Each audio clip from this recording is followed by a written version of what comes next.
So dwi yma yn siop Wild Elements yn Bangor efo Lee. Lee, beth ydi Wild Elements? So, da ni'n helpu lot yn y cymuned, so gyd y pres da ni'n clas mae'n sydd I mewn i'r cymuned, so da ni'n helpu allan efo ysgolion a pethau fel hynna, a da ni hefo y siop yma sydd yn werthu pobl sydd pethau sy'n cael eu creu ar gael, pethau fel hynna. Waw, mae'n siop arbennig efo bob math, bob math o gynnych unigryw yma yn does, mae'n hyfryd. Beth ydych chi'n ymlaen y gwadolig? So da ni efo, pethau eira, ti'n gwybod DNA ras wedi cael eu gwneud o'r llaw,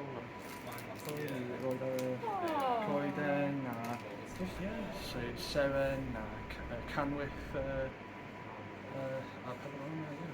Gwych, dwi am fod yn mynd i ddweud chydig bach o siop Nadolig fi, tra bod fi yma.